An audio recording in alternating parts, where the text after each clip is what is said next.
akan membacakan dongeng Si Kancil jeung Buaya atau Si Kancil dan Buaya.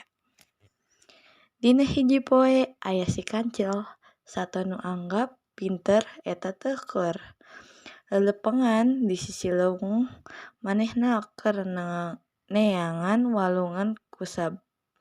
Cuaca poe ayeuna teh panas kacidaan. Si kancil neangan cai keur nginum kusabab ngarasa aus.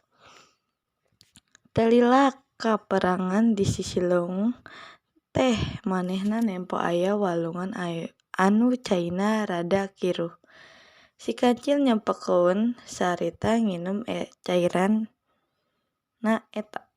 Saenggeus si kancil nginum aya anu yeura dina jero beuteungna. Kruk kruk kruk. Wah sigana si kancil ayeuna tos ngarasa kalaparan.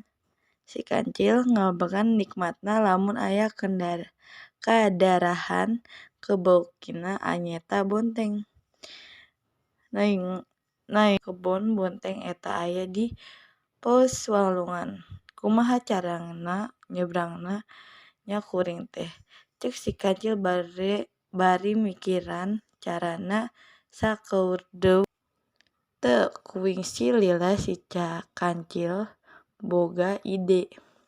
Bari ajol-ajolan si kancil atos tuyul bari ngajorog, "Hei buaya-buaya, hayu buru keluar, kuring boga kendaraan jeung maneh."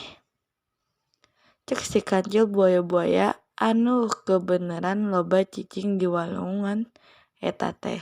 Sakali deui si kancil ngarongan, "Buaya-buaya, buru keluar, hayong daging seger henteu." Teu lami saterusna aya hiji buaya keluar ti dina jero cai. "Biar, saha anu gogorowok gandengan beruang-beruang kieu ngaganggu kuring sare bae." "Biar," pinggiran buaya datang. "He kancil, cicing maneh. Lamun henteu cicing ku urang dahar maneh." Ceung buaya kadua anu keluar babarengan. "Wah alus, maneh keluar ieu.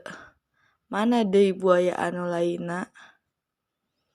"Tempal," si kancil saterusna. "Lamun maneh ngan duaan, sasa dagingna bakal moal bae. Jadi buru geura keluar kabeh." Kaur si kancil bari jojorowok deui. "Aya naon Kancil sabenerna ieu? Hayu gerenga omongkeun." Ceuk si buaya teh kieu "Yeu buaya, hapunten lamun kuring ngaganggu sare maneh. Soalna kuring rek babagi daging seger pikeun manehna nu aya di walungan kutina buru geura kaluarkeun. Sakabeuh baturan maneh jeung ngabakeun kabeh daging-daging seger ieu. Ngadenge arek dibagikeun daging seger." Teu kusi lila eta buaya geura giru ngagoraan. Babaturanna ngarah kewer kabeh. "Hei babaturan, kabeh aya daging gratis ieu. Hayu urang keluar." Ger pamimpin buaya pikeun komando nu tugas kanu buaya sejen. Teu sabarina lami kaluar eta buaya-buaya tina jero cai teh. Nah, ayeuna kuring kade ngitung ti heula aya sabaraha buaya-buaya anu hadir teh.